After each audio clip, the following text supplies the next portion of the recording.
So I got recommended this video called The Internet's Most Toxic Fandoms, and the reason it was recommended to me is because Ganyu was actually in the thumbnail, along with Corpse Husband and Taylor Swift. I feel like this is going to be an incredibly insightful video because I don't know much about those two, and people have been asking me to check out the whole Corpse Husband doxing situation for quite a while. But I will say, I truly think the internet's most toxic fandoms are, speaking from an outsider perspective on what only I have seen, probably things like idol stuff like K-pop and even J-pop. I've seen some horrendous things, stalking, harassment, so let's see what this video brings up. Oh god, it's all fair use. What happens when a fan base is willing to destroy anyone who offends their idol? These are the internet's most toxic fan bases. Oh, Iron Mouse up here as well? I don't even know what this is, to be honest. That's Freddy Fazbear, Genshin Impact, and then something down here as well that looks pretty cool. Okay. As usual, we'll rank them from least to most disturbing, reveal some of the darkest things fans have done. Wait, what has Freddy Fazbear done? You guys are enjoying the channel so far, it would mean the world to me if you subscribe, because it helps me get my videos out to more people, and I promise to do my very best to create the best possible videos I can for you. I'm Visual Venture, and you are awesome. Sounds good. Oh, it's Visual Venture. Bro, I've seen Visual Venture videos before. I was thinking I've seen these, this YouTube setup. The overprotective fan base. Swifties. Oh, God. Before we begin, I want to make this clear that this is not an attack on Taylor Swift or her fans in general, but there is a... I love how you have to make that.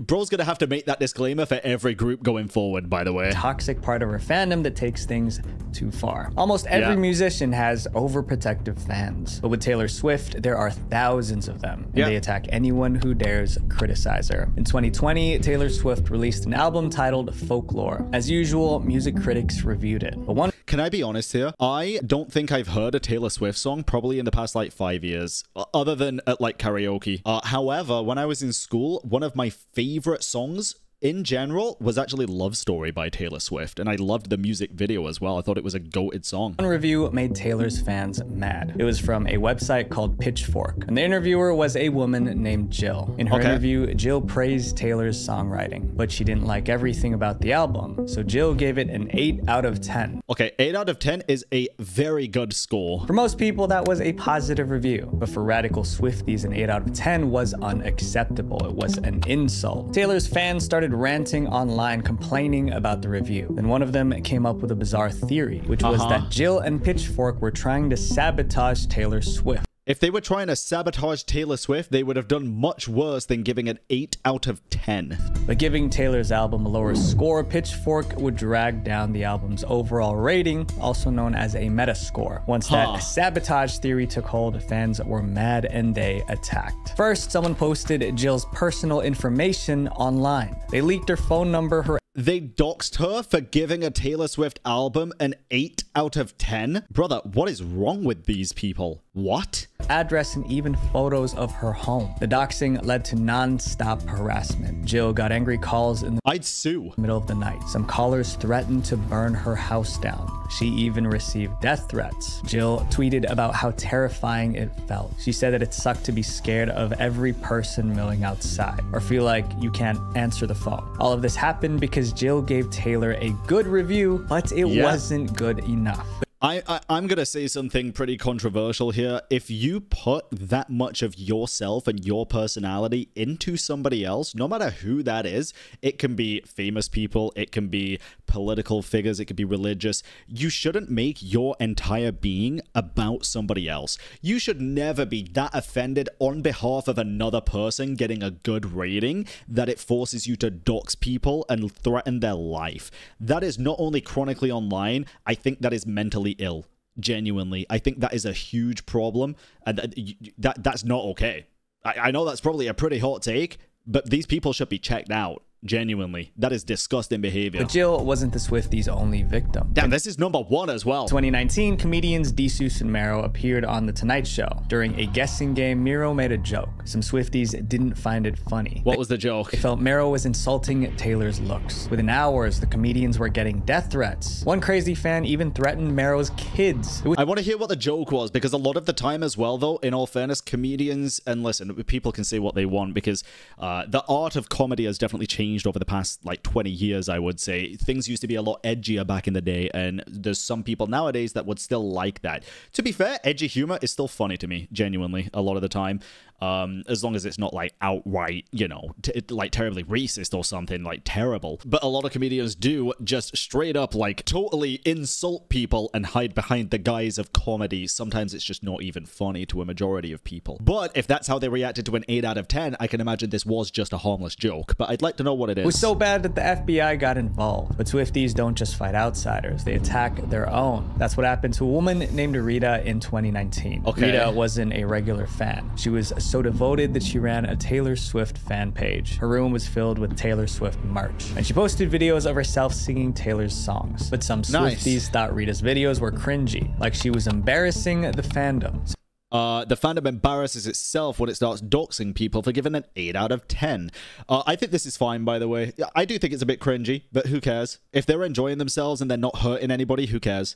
It's really not that deep. The problem comes when you start, like, hurting people, like real people. So they spammed Rita's videos with hateful comments, trying to bully her into quitting. When Rita refused to stop, the attacks escalated. Someone tried hacking her phone to take over her social media accounts. Wow. Another posted her license plate online, putting her at risk. Rita adored Taylor Swift, but she became an enemy simply because she didn't fit their idea of a proper Swiftie. Loving This is insane. Did Taylor Swift ever come out and say anything about this out of curiosity? musical artist is completely normal, but for radical Swifties, anyone who doesn't meet their standards needs to be silenced. This next fan base kicked their leader off the internet.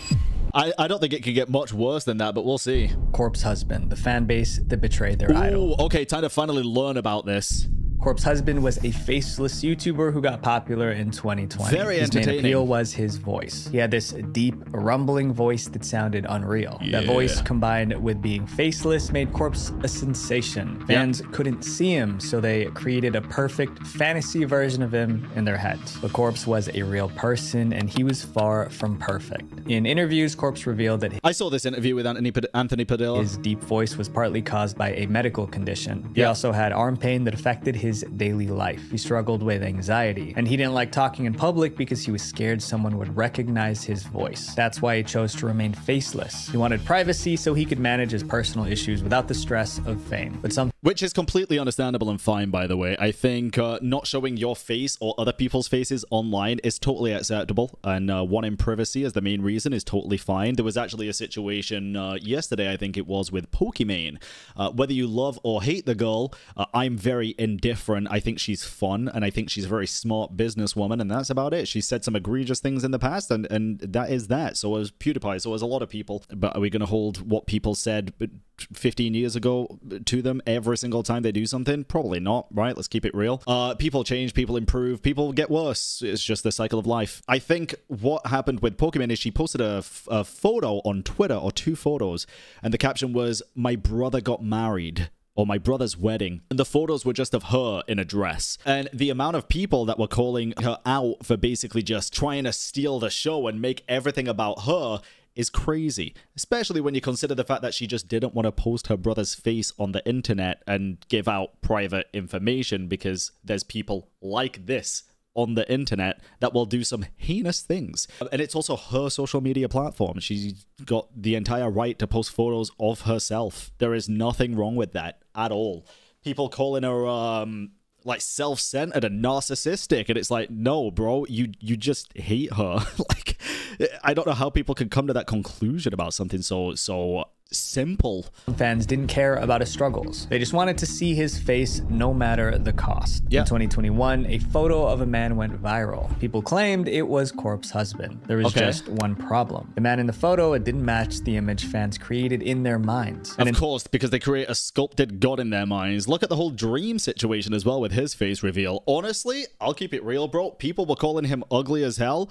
He just looked like a very normal dude. There was nothing wrong with Dream's face. Now, I don't know about Dream as a person because I've only heard pretty bad things, but I have no idea. But in terms of his appearance, there was nothing crazy about that, dude. There was nothing bad. Instead of accepting that, they started mocking the man in the picture. Tweets called him ugly. Some fans unfollowed him. Someone tweeted, unsubbed, and unfollowed Corpse after seeing that face reveal. Like, I thought it was going to be hot, but he's just some ugly creep. The fans were crazy. Crazy how quick people will switch up on you based on the way you look. Brutal, but the reaction revealed the truth. Some fans weren't following. It's like, oh, but if he was a hot creep, then that's different. But he did nothing to even insinuate that he was creepy in the slightest, right? Following Corpse for who he was. They were following the fantasy they created. Also, it was never confirmed that the photo was actually Corpse. Fans... You know what the hilarious thing would be? If he came back and he was just a chiseled god.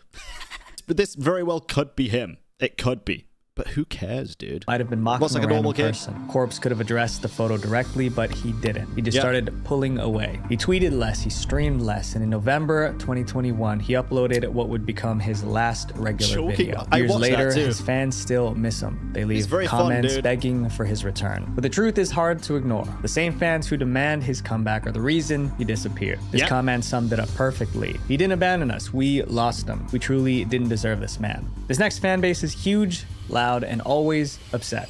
Star Wars, the fan base. Oh, wow. I actually thought that was going to be my Genshin Impact. I'm not going to cap, dude. Really? Star Wars fandom is one of the most toxic. Genuinely? Really? I'm actually very surprised by this. Satisfied. There's a saying that you can't please everyone. The Star Wars fan base is proof of that. They've complained about everything: storylines, dialogue, characters, even little things like the color of lightsabers. And when Star Wars fans get upset, they get toxic. Star Wars fans love the original. I understand people getting upset, by the way, and I think not liking something is perfectly fine. You can criticize it, but what makes them toxic when doing that? Trilogy. But nearly everything released after has been a problem. In 1999, The Phantom Menace hit theaters. It was the first movie after the original trilogy. It was also the first Star Wars movie in 16 years. Fans were excited until they actually saw the movie. Many hated the film. They felt it didn't capture the spirit of the originals. The backlash was so intense that it nearly ended the franchise. Disliking a movie doesn't make someone toxic, but how some fans expressed their anger was ugly. They started... What did they do, bro? Go start chopping people up with lightsabers? Harassing the actors. Ahmed Best, the actor who played Jar Jar Binks, was their first target because they hated the character. That's Jar Jar Binks? Jar Jar Binks way more handsome in real life. They made Ahmed their punching bag. Ahmed's phone number was leaked. His answering machine was filled with death threats. Over time, the harassment broke him. Ahmed became depressed. He was scared to leave his apartment. Jake Lloyd, the child actor, was the next target. He played young Anakin Skywalker. Being a child didn't save him. Some fans hated his acting, so they tried to find his address so they could camp outside his house and confront him. He's a kid.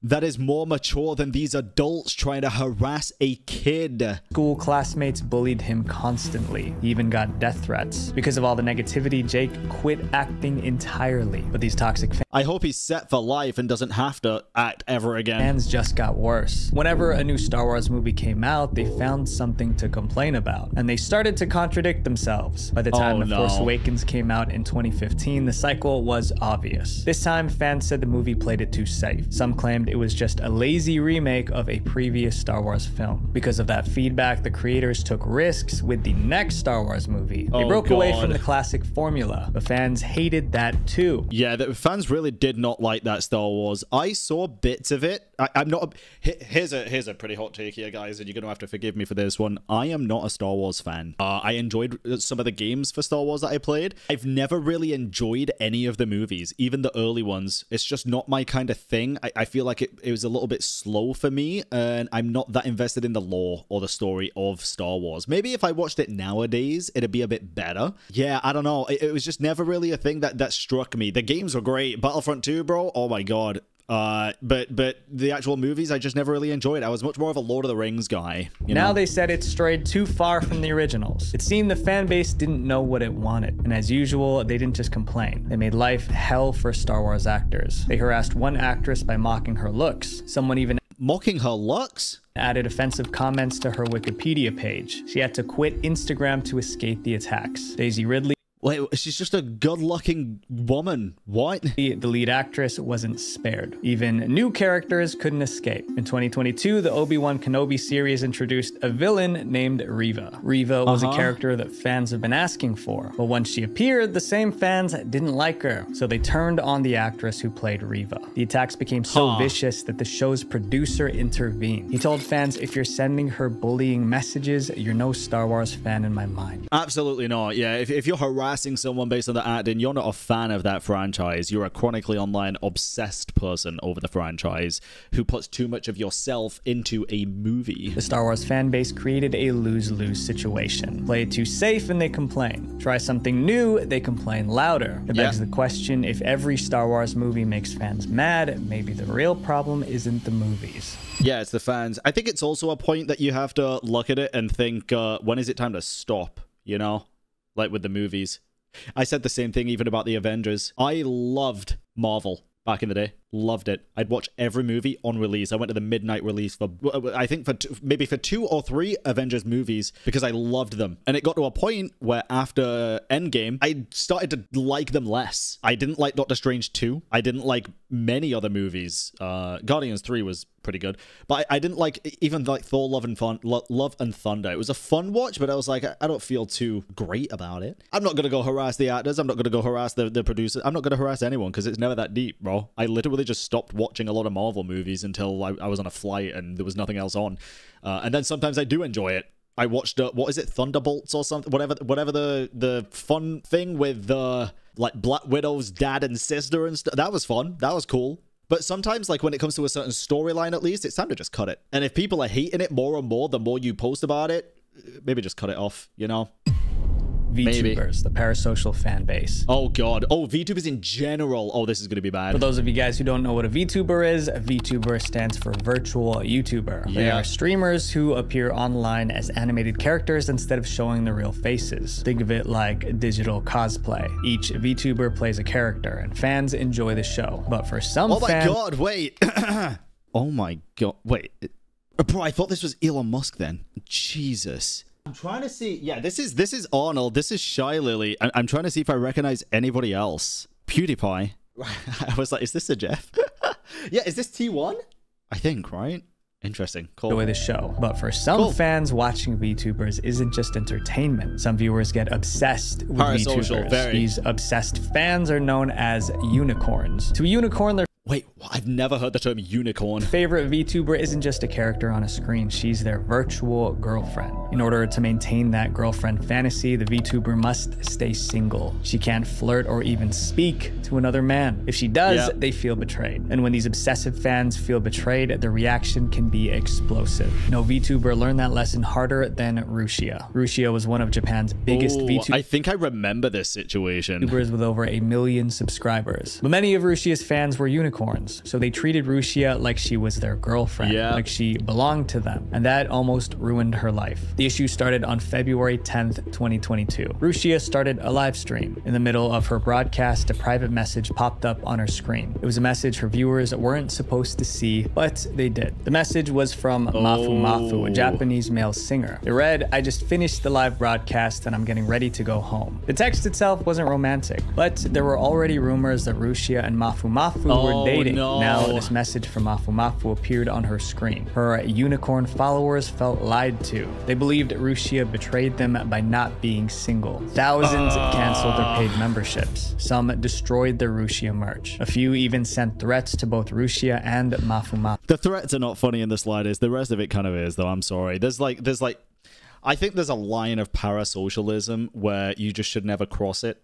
And this is that line. I think it's all right to be a little bit parasocial every now and then and just have fun with it, but dude, like nobody should ever care about what another person is doing for like relations this bad. Holy, Rushia tried to calm things down. She swore she wasn't dating anybody, but they refused to believe her. To prove her innocence, she posted a screenshot. It was a chat between Rushia and her manager confirming she was single, but posting that chat cost Rushia everything. Like most VTubers, Rushia was signed to a talent agent. Did they drop her for leaking the chat? The agency had strict confidentiality policies. By posting that private chat with her manager, Rushia broke her non-disclosure agreement. So the agency fired her. Just like that, Rushia... Damn, shame on the agency for that, dude. Shame on the agency. Like, if it was just a message confirming that, what is the problem? Come on. Rushia lost her platform, not because she hurt anyone, but because her toxic fans pushed her so far, she broke the rules trying to defend herself. Later that year, year, another VTuber had a similar problem. In August 2022, a VTuber named Crony streamed a gaming session with several male VTubers. But most of Crony's fans were unicorns just like Rushia's. These obsessive... Crony's still going now though, right? Doing good. Fans hated seeing Crony interact with those male VTubers. They bombarded her live chat with insults. To escape the hostility, Crony took a 2-week break from streaming. But when she returned, she took a different approach. Instead of trying to appease her fans, she stood her ground. She tweeted, after much consideration, I decided that I will be collaborating with whoever I want. The fact that she had to post that shows how controlling and toxic some VTuber fans can be. The members of this next fan base just can't get along.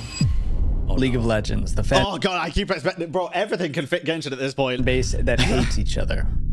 No gaming fan base is as toxic as League of Legends. That is true. Like, bro, I said this before. You're going to have to censor this next sentence, Bob or Ken, whoever edits this. But I played League of Legends once when I was like probably 9-10 years old, maybe a little bit older.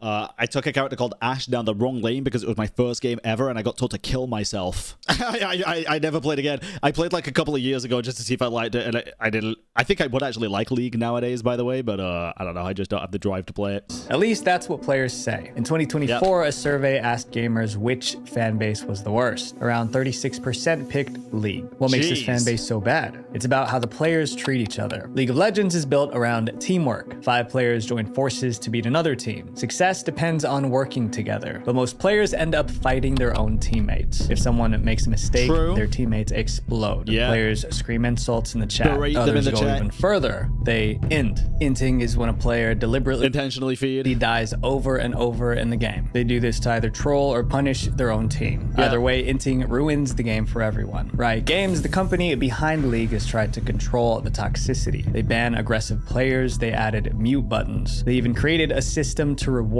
good behavior. But damn, I didn't realize they had an honor system. That's pretty cool. None of it worked. By 2020, 98% of players said that they have been harassed in-game. 98% is nearly every player. If players are this toxic during casual matches, imagine what happens when money is at stake. I think, but here's the thing, bro. I feel like a little people. This is not to defend anybody, by the way, but especially in the gaming space, in the team gaming sphere, there are a lot of sensitive people too.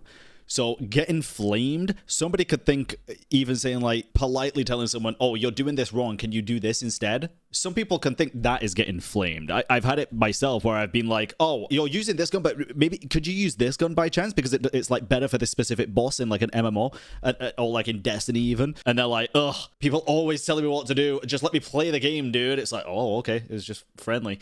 Like a certain level of flaming is kind of to be expected if you look at it that way, right? But League and gamers in general often take it way too far. They do.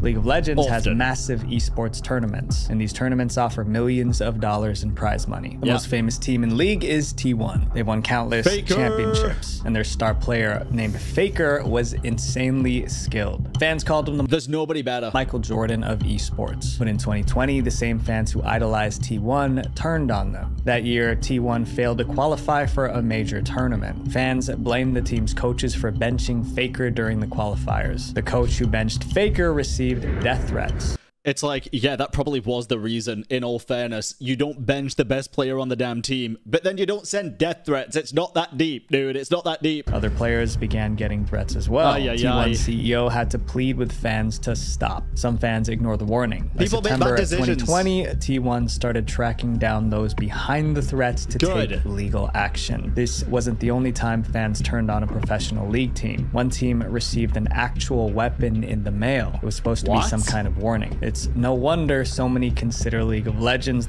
It's a terrible warning. Like, not to make light of the situation at all, because it's very serious. But if you were going to send a warning to someone as a death threat, why would you give them a weapon? Yeah, this is a threat to your life. Here's a gun. Plead self-defense? Like, oh, Jesus. I don't know. That sounds really fucking stupid. The most toxic fan base in gaming. Up next is a fan base that operates like a mob. Genshin Impact, the fan. Oh god, here we go. 13 minutes in and we're finally at the Genshin Impact moment. Let's go. Base the bullies. The game Genshin Impact is more popular than people realize. It launched in 2020, just 5 years ago, but it already generated over $6.3 billion in revenue. More than 11 million people. You know what's crazy as well? That's $6.3 billion in 5 years, right? And Honor of Kings made made 5 billion last year. God, that is crazy. People play the game every month. That's the population of a small country. Just but a in game China. this big attracts all kinds of fans. Some of them are notorious for bullying, and sometimes they attack for surprising reasons. It's exactly what happened in 2022. An artist posted an illustration of Kaya, one of Genshin's Wait, this is new. To me, I've never seen this. main characters. It was just fan art, nothing controversial. But the artist made one mistake. Kaya's They made him whiter. skin tone was lighter than usual. That small error caused chaos. Oh, Hardcore God. fans demanded the artist delete the drawing. One comment said, draw him correctly or don't draw him at all. That was harsh, but some fans went further. Someone stole the drawing, darkened Kaya's skin, and reposted it. This still happens to this day. They claimed they fixed the art. The artist even tried to apologize. They tweeted, I didn't mean to paint Kaya's skin color brightly. It turned into this color unintentionally. I'm sorry for making you feel uncomfortable. But the apology didn't end the harassment. The attacks continued until the artist deleted their Twitter account. And this case was just the beginning. Genshin fans attack artists over little things, like drawing a character in the wrong outfit or the wrong pose. But it's not This isn't even a skin tone though. Yeah, it's like the funny thing about that is, yes, the original artist did indeed make the skin tone lighter, but then the person who quote unquote fixed it made it even darker. So like how? just artists who get attacked. Even actual employees Like, draw him correctly or not at all proceeds to draw him with a darker skin tone instead of a lighter skin tone. It's like, you can't say correctly and then do it different. Whether you think you're right or wrong, match the same skin tone, right? It is what it is. working on the game have been targeted. In 2021, Genshin added a new character named I know this Kokomi. one. Unfortunately, some players didn't like her, but they didn't just complain about the character. For some twisted reason, fans attacked the voice actress who played Kokomi. She was live streaming when the insults started. Her chat was filled with hateful comments. It got so bad that she had to turn off the comments. Remember, this voice actress was just an employee. Later, she posted that she only wanted a relaxed and happy environment, but the Genshin mob didn't back off. And this wasn't even the worst moment that year. In September of that year, Genshin celebrated its first anniversary. Fans expected huge rewards. But We all know about this situation, dude. when the rewards were released, many were disappointed. They felt like the rewards weren't good enough. This time, they didn't just make hateful comments online. You know, to an outside community that is not aware of gacha and what to typically expect from anniversary rewards and stuff, this looks so self-entitled and stuff. But it's like, to an extent, when you know about the situation, you understand the backlash, just not the severity of the backlash, right? You understand people being annoyed at it. You don't understand the lengths to which people go to. They try to sink the whole ship. Thousands of Genshin fans went on the Google Play Store and review bombed the game. They all left Not one-star just the reviews. game. On the Play Store, apps with low ratings can disappear from search results. So by review bombing the game, these fans were trying to bury it. The game's rating dropped from 4.5 stars to 2 stars. However, Crazy. Google noticed what was happening, so Google deleted the fake reviews. But the fact that Google was trying to save the game made fans even angrier. Wait, this is why they review bombed Google Classrooms? This is the explanation? Because nobody has ever given me an actual reason as to why they review bombed Google Classrooms. They said it was just caught in the crossfire. It was because they were removing the reviews. Now, Genshin fans started review bombing Google's apps like Google Classroom. More than that makes so much more sense now, dude. 20 apps across the Play Store were filled with fake negative reviews. The war only ended when the developers of Genshin Impact gave in. They added extra rewards to calm the fans down. If this community can sabotage their own game, what'll they do next? Up next is a fan base that chased away Damn, that was only a few things as well. There's definitely more. the creator of their game. Five Nights at Freddy's, the feral fan base. Okay, what the hell did Freddy Fazbear do, bro? Five Nights at Freddy's seems like one of the most chill, at least from an outside perspective, dude. Seems like one of the most chill communities ever. They just focus on a boatload of lore. Five Nights at Freddy's launched in 2014. It was an instant hit. Players took on the role of a night guard trapped in a haunted pizza shop. The game was filled with hidden clues and mysteries waiting to be solved. The community grew fast, but as the fan base exploded, so did its darker side. The game was created by Scott Cawthon, and in the early days, Scott was very active in forums. Scott listened to fans and shaped new games around their ideas. Fans loved having that connection, but the closer Scott stayed to the community, the more demanding it became. In 2015, FNAF 3 and 4 were released, but fans thought the games weren't scary enough. Others thought they were too easy, so angry fans attacked Scott directly. One fan even went after Scott's family. I mean, imagine threatening someone's family over a game. But the attacks didn't stop there. Later that year, Scott released the first Five Nights at Freddy's book. His co-author was a woman named Kira, but fans couldn't find much about her online, so they concluded she didn't exist. They accused Scott. Jesus. What?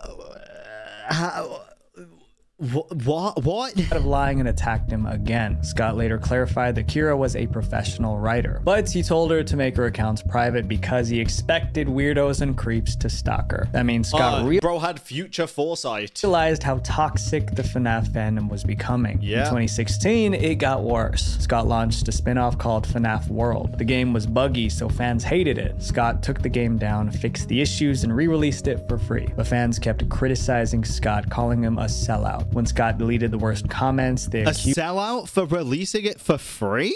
I'm so confused. This fandom seems toxic for the sake of being toxic. Like, there's no reasoning behind their toxic behavior here. Accused him of censorship. He simply couldn't win with them. By 2021, he had enough. He stepped away from Five Nights at Freddy's completely. After Scott left, new developers took over to keep the franchise alive, but the toxic fans treated them even worse. In 2024, a fan project called FNAF in Real Time was canceled. The developers revealed they were receiving threatening messages from angry fans. Yeah, I mean, listen, if your fans don't appreciate what you're doing but still expect you to pump stuff out, you're not a slave to your fans. You need to enjoy what you're doing as well, and a fan base should be there encouraging you to keep creating things that they enjoy, not like this. The fans don't deserve it. It shook them so much that they abandoned the game too. The community that made FNAF a hit was tearing it apart. One FNAF fan on Reddit said it best: "We literally can't have anything anymore." And this is the thing. I need people to understand I'm not generalizing every fan here. I'm talking about the bad apples that make the devs feel this way, right? Like this fan, we literally can't have anything anymore because the bad fans are ruining it for the rest of them. My friends, being a fan of something isn't an excuse to hurt people. If there's one thing to take away from this video, it's this: we can enjoy good things without tearing others down. Visual Venture. Jesus. If you That was a great video, dude. Genuinely great video. Very insightful.